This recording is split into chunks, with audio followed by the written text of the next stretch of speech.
in your opinion, are we going too far by saying that Obamacare is on a roll? No, I don't think so. I think the numbers are telling us that this program is doing exactly what it was intended to do. It got a slow start, and we are still seeing that in the numbers, but they are all moving in the right direction. And I would make one other point, Ed, if you don't mind. I think you really put your finger on it. That, you may know I wrote a book about the history of the New Deal, and one of the things that I learned in writing that book is that Franklin Roosevelt never, ever let his opposition, he never let the Republicans define his programs for him. He was always at the front of the parade. He always made sure that the American public knew what was at stake in every election, and I think that's one place where the Democrats are really falling short, and they really have to pick up their game. I think that the Democrats are playing into a negative narrative, which is easy to accept and easy to communicate on the part of the Republicans, running around saying that they're going to fix Obamacare. We have come so far in this country since 2009 when it comes to health care, and I don't know why they're having a hard time saying it. I think that this outcome in Florida actually is going to help the Democrats on how to turn this thing around in the House. How significant are the health care costs going down from your research?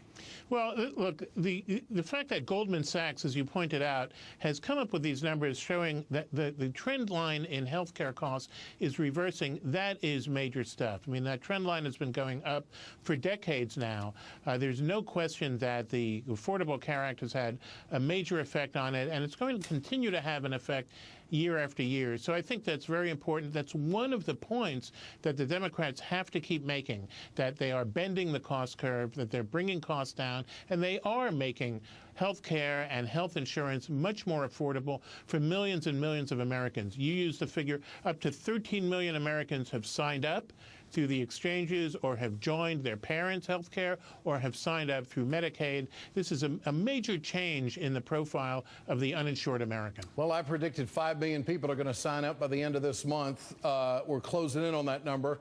You want to take a stab at it? In fact, where are we going to be at the end of this month? Where do you think we're going to be at the midterms? I think we're going to be ahead of 5 million.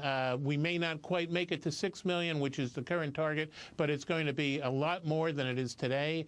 I think at that point, that's going to be the numbers for 2014.